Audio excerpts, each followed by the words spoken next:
Hi, you guys. I wanted to talk to you today about the science behind gratefulness.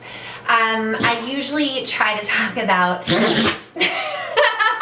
That's my dog. I usually try to talk about gratefulness around this time of year, just because it's the time of year we become mindful about it. This time of year, Thanksgiving, people tend to take 30-day pledges of gratefulness where every day for 30 days they post something they're grateful about, which is amazing. And then that leads us further into the holiday season. Whatever you happen to celebrate, if you celebrate, we celebrate Christmas in my household. And so Christmas is a time of year for us where you think about other people. You think about what you can do for others, the Christmas spirit or the holiday spirit, where you become more mindful of other people, less about yourself. And I love that, and it's amazing, but I think that it's definitely a habit that we can create year-round. There's no need in my book to celebrate gratefulness and mindfulness of others for only 2 months out of the year. So a lot of this research has come out recently on the science behind gratefulness, and I love it. It talks about the actual physiological changes that happen in your body when you practice gratefulness consistently. First of all, it's shown to help reduce cardiovascular disease and heart disease, and it's actually shown to help people recover from heart issues. So if you or a loved one or anybody you know has been through cardiac rehab, post heart attack, heart surgery, anything like that, they're now starting to incorporate practices of gratitude into the cardiac rehabilitation phase, showing that it helps to repair the heart and the cardiovascular system. So gratefulness helps your heart, literally, your actual heart.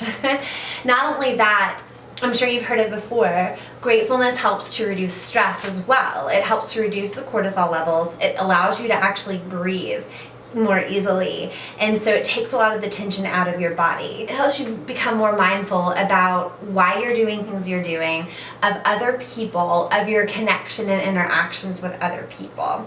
And in thinking about that further, it actually tends to create ease in your life, which helps to eliminate the stress.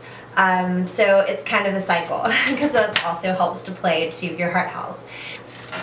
Another thing that gratefulness can help with is actually with pregnant mothers-to-be, or who are wanting to become pregnant. When you're stressed out, when you're high-strung, it's actually shown that it changes the physiological development of your baby. So your child's genes, the DNA, will change to make the child more prone to anxiety and fear. It's shown that they're more violent, that they're mean, that they're just not as happy children. So gratitude can help create a good foundation even for your baby. And then finally, gratitude can help to get rid of your feelings of unworthiness. It allows you to cultivate joy in the everyday. Happiness is different than joy. Joy is something you can have whether or not you're happy. You can have joy even in the worst of times. Happiness is very conditional. Happiness will ebb and flow. You will not ever have happiness forever, but you can have joy forever.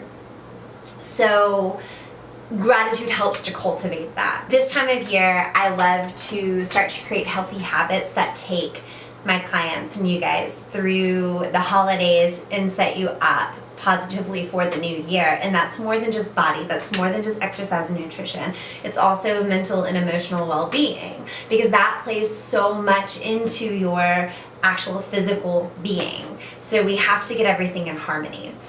Practicing gratitude is an amazing way to start to do that. So instead of taking a 30-day pledge, what I am suggesting you do, there's one of two things, super simple.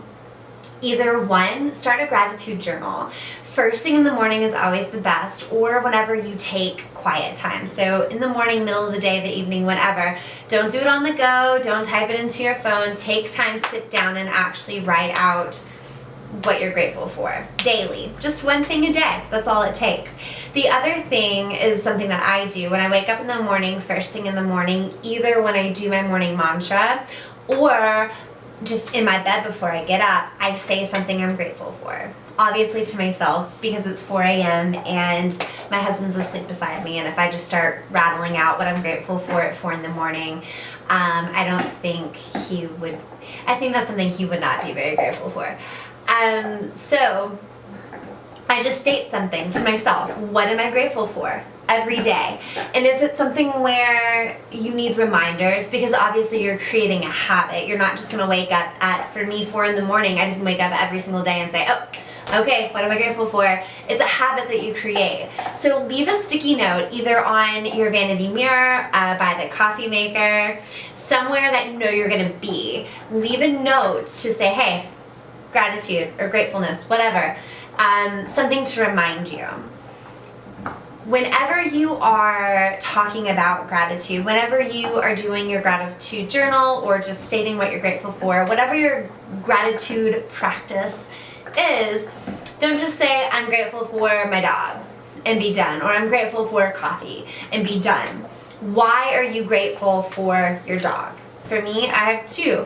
One I've had for 9 years. She's been with me through everything. I am grateful for my dog because she shows me loyalty and unconditional love. I am grateful for my dog because she's very well behaved. Even if other dogs are barking at her in the neighborhood or something like that, she's very well behaved. She listens really well. And I'm grateful for that because it makes my life easier. It makes her life easier. I'm grateful for coffee. I'm grateful for how it helps me be more alert for my clients, especially my 5:30s and my 6 a.m.s. But I'm also thankful for the people who take the time and the love into the actual plants themselves, the trees, the beans, the whole process. So yeah, those are some ideas of how to practice real gratitude. Think about why you're actually grateful for things, and you'll notice changes that start in your life, within and without. So let's set you up for not just 2 months out of the year of gratefulness and happiness and joy. Let's set you up for a lifetime of it. I mean, why not?